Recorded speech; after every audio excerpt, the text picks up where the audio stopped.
Southern Launch released footage from their maiden test launch attempt in September. Something's releasing giant bursts of energy 3 times an hour, and radio astronomers are baffled. And the hydrothermal springs in Costa Rica could hold clues to how life might have evolved on Mars. It's all on today's Talkin' Science.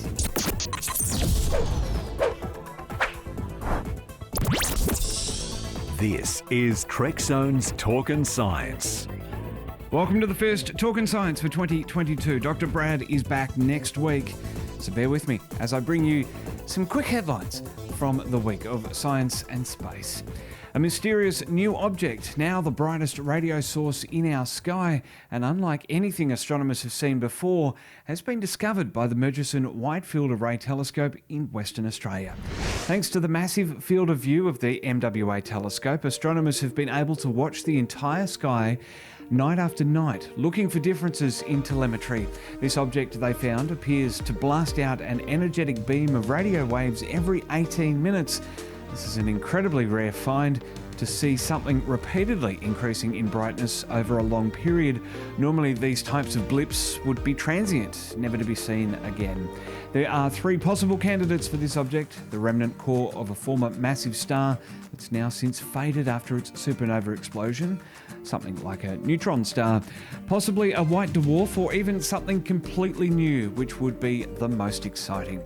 Hydrothermal hot springs in Costa Rica could hold clues to how life might have evolved on Mars, after researchers discovered the multitude of ways that a few bacteria survive the harsh conditions inside a volcano, providing conditions very similar to those on early Mars. This latest interdisciplinary collaboration follows up on prior work from 2013, when researchers found that there was just one microbial species coming from the Acidiphyllum genus in the volcanic lake.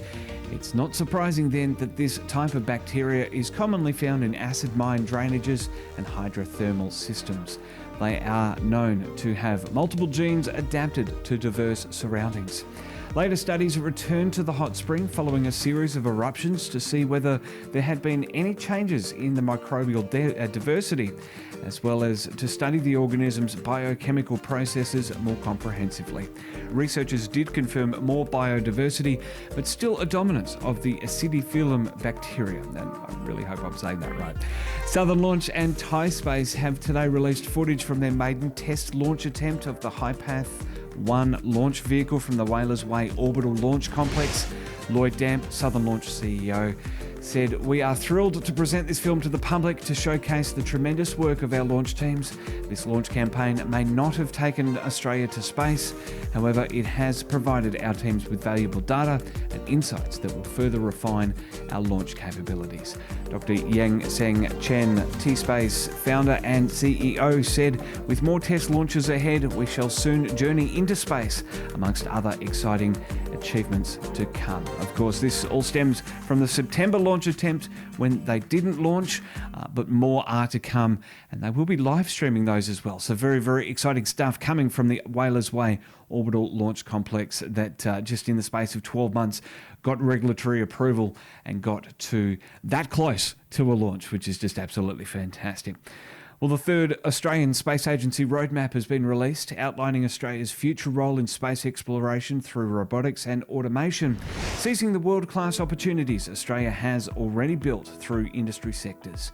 Bringing together thoughts, ideas and expertise from members across Australian industries, researchers, government agencies, peer space agencies and stakeholder organisations, this roadmap outlines the 10-year plan of the agency. With some of the harshest and most remote known territories in the world, Australia already excels in utilising robotics across a range of mining activities that have generated billions of dollars for the wider economy. The roadmap outlines a new opportunity now for local organisations to develop their products and services into emerging markets that it's hoped in return will improve the lives of people on Earth. This includes utilising gained knowledge from our industries to develop off-Earth construction, maintenance, repair for infrastructure that will exist beyond Earth's atmosphere in orbit, on the lunar surface, or even beyond, such as mining of asteroids.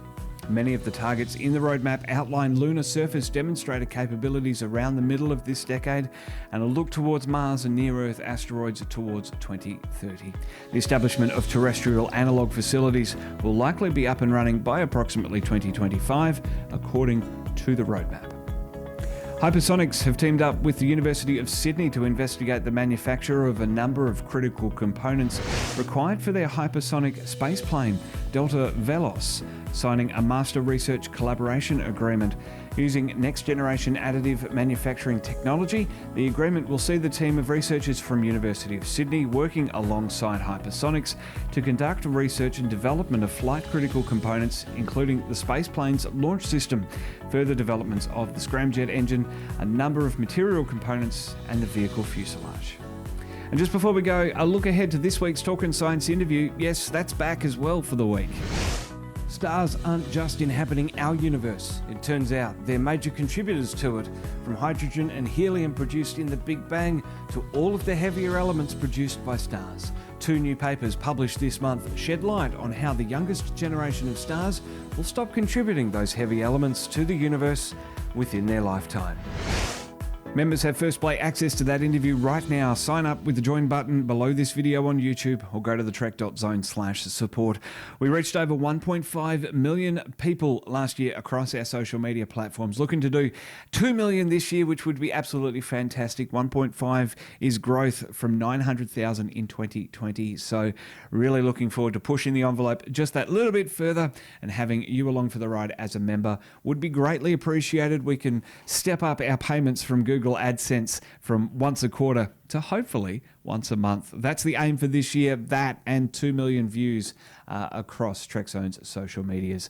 So look out for us. There's Star Trek fan films coming. There's Talkin' Science podcasts. Now that Australia is opening back up and we're riding that COVID wave, we can get around and start doing some road trips as well. We'll be heading to the Dr. Andy Thomas Space Foundation Space Conference at the start of March. So looking forward to that. Looking forward to getting down to South Australia like I tried to do last year. Plenty of good stuff coming. We're a couple of weeks late to kicking off the year, but what better time than February 1, 2022. Dr. Brad Tucker will be back next week.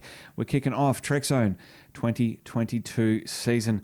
Very much looking forward to your company for the next 11 months.